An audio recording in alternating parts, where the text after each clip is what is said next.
రావ్ బహదూర్, వెంకటేష్ మహా అండ్ సత్యదేవ్ ఈ సినిమాపై భారీ అంచనాలు పెట్టుకున్నారు. అలాగే వీళ్ళిద్దరూ ఈ మూవీ ఈవెంట్స్లో చాలా పెద్ద పెద్ద స్టేట్మెంట్స్ని అయితే పాస్ చేశారు. ఈ సినిమా తెలుగు సినిమాకి ఒక కిరీటం లాంటిది.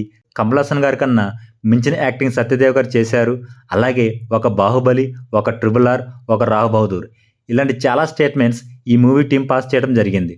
అవేంటో అండ్ మహేష్ బాబు గారికి ఈ సినిమా మీద అంత కాన్ఫిడెంట్ ఎందుకు వచ్చిందో డీటెయిల్గా ఈ వీడియోలో తెలుసుకుందాం. Hi hello, welcome to cine shadow. Care of Kancharapalem, Umamaheswararao సినిమాల తర్వాత దాదాపు 3.5 years రావ్ బహదూర్ సినిమా రైటింగ్కి టైం తీసుకున్నారు వెంకటేష్ మహా. స్టోరీ రాసుకున్నాక చాలామంది ప్రొడ్యూసర్ను కలిశారు. ఆ ప్రొడ్యూసర్స్ అందరు చెప్పిన మాట ఏమిటంటే, ఈ కథ 5 years ఎహెడ్ ఉంది, ఇప్పుడే తీస్తే ఎవరు చూడరు అన్నారు. ఆ ప్రొడ్యూసర్ చెప్పినట్టే ఈ సినిమా తీయడానికి 5 years టైం పట్టింది. అందరూ ప్రొడ్యూసర్స్ రిజెక్ట్ చేయడం వల్ల ఈ సినిమాని వెంకటేష్ మహా క్రౌడ్ ఫండింగ్ ద్వారా షూట్ స్టార్ట్ చేశారు. ఆ తర్వాత ప్రొడ్యూసర్స్ అనురాగ్, శరత్, చింతా గోపాలకృష్ణారెడ్డి, ఈశ్వర విజయరాఘవన్ గారు మేము ప్రొడ్యూస్ చేస్తామంటూ ముందుకు వచ్చారు.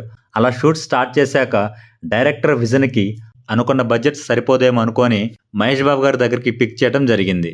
మహేష్ బాబు గారు ఆ కొన్ని సీన్స్ చూసి టోటల్ స్టోరీ విన్నాక ఈ సినిమాకి నేను ప్రొడ్యూస్ చేస్తా, ఒక్కసారి నమ్రత గారికి అంటే మహేష్ బాబు గారి వైఫ్కి స్టోరీ చెప్పండి అంటే డైరెక్టర్ వెంకటేష్ మహా దాదాపు 6 hours నేరేషన్ ఇచ్చారంట. నమ్రత గారికి స్టోరీ చాలా బాగా నచ్చి అలా జిఎంబి ప్రొడక్షన్లో ఈ సినిమాను ముందుకు తీసుకెళ్లారు. వెంకటేష్ మహా ఈ సినిమా గురించి మాట్లాడుతూ, ఈ సినిమాలో సత్యదేవ్ గారు చాలా కష్టపడ్డారు.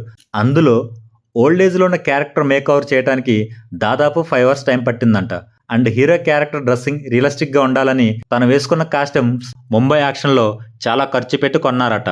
ఆ డ్రెస్సెస్ 1800 years రియల్ లైఫ్ రాజులు వాడిన ఫ్యాబ్రిక్ కాస్ట్యూమ్ అని మూవీ టీం చెప్పుకొచ్చారు. అండ్ వెంకటేష్ మహా గారు పాస్ చేసిన స్టేట్మెంట్ ఏమిటంటే, ఒక పాత ఈవెంట్లో కమల్ హాసన్ గారు నెక్స్ట్ జనరేషన్ యాక్టర్స్లో నాకంటే బాగా యాక్టింగ్ చేసే వాళ్ళు వస్తే నేను ఇక యాక్టింగ్ నుంచి రిటైర్ అయిపోతా అని చెప్పారు. దానికి వెంకటేష్ మహా గారు రీసెంట్గా ఈ మూవీ ప్రమోషన్లో, సార్ మీరు యాక్టింగ్ నుంచి రిటైర్ అవ్వకండి, కానీ ఈ జనరేషన్ యాక్టర్స్లో మీకన్నా మంచిగా యాక్టింగ్ చేసే ఒక నటుడు వచ్చాడు, తన పేరే సత్యదేవ్ అని చెప్పుకొచ్చారు. మన తెలుగు సినిమాలో చాలా అద్భుతమైన సినిమాలు టీఎఫ్ఐకి కిరీటం లాగా మిగిలిపోయాయి. అలాగే ఈ రావ్ బహదూర్ కూడా మన తెలుగు సినిమాకి ఒక కిరీటం లాంటిదని చెప్పారు. సత్యదేవ్ మాట్లాడుతూ, మనలాంటి మిడిల్ క్లాస్ నుంచి వచ్చి దాదాపు 5 సినిమాల వరకు మార్నింగ్ షూటింగ్ చేసుకుంటూ ఆఫీసులో నైట్ షిఫ్ట్లు చేస్తూ సినిమాలు తీసిన సత్యదేవ్కి థియేటర్లో ఒక హిట్ కూడా లేకుండా పోయింది. ఎన్నో సినిమాలు చేసి థియేటర్లో హిట్ దొరకలేదని బాధపడుతున్న సత్యదేవ్ ఈ సినిమాతో ఆ ఫ్రైడే హిట్ రానే వచ్చిందంటూ చాలా కాన్ఫిడెంట్తో ఒక పెద్ద స్టేట్మెంట్ని పాస్ చేశారు. ఆ స్టేట్మెంట్ ఏమిటంటే, ఒక బాహుబలి, ఒక ట్రిపుల్ ఆర్, ఒక రావ్ బహదూర్ ఆ 2 సినిమాలు ఎలా అయితే గుర్తుపెట్టుకుంటారో ఈ రావ్ బహదూర్ సినిమాను కూడా అలాగే గుర్తుపెట్టుకుంటారని చెప్పారు. ఈ సినిమా July 3rd రిలీజ్ కానుంది. రావ్ బహదూర్ సినిమా చూసి మహేష్ బాబు ట్వీట్ చేయడం జరిగింది. మహేష్ బాబు 2008లో రిలీజ్ అయిన జల్సా సినిమాకి వాయిస్ ఓవర్ ఇచ్చారు. ఆ తర్వాత దాదాపు 14 years తర్వాత రావ్ బహదూర్ సినిమా సెకండ్ ట్రైలర్కి తన వాయిస్ ఓవర్ను ఇచ్చారు. అలాగే ఆ ట్రైలర్ వాయిస్ ఓవర్లో జిఎంబి ప్రౌడ్లీ ప్రెజెంట్ అంటూ తన బ్యానర్లో ప్రొడ్యూస్ చేసిన one of the best film అని చెప్పుకొచ్చారు. ఇటీవల మూవీ మేకర్స్ ఆ ట్రైలర్ను రిలీజ్ చేయడం జరిగింది. మూవీపై ఆడియన్స్లో కూడా మంచి అంచనాలు పెరిగాయి.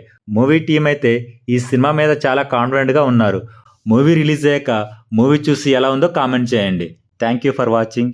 ఈ వీడియో కనుక మీకు నచ్చినట్టయితే ప్లీజ్ షేర్, సబ్స్క్రైబ్ చేయండి.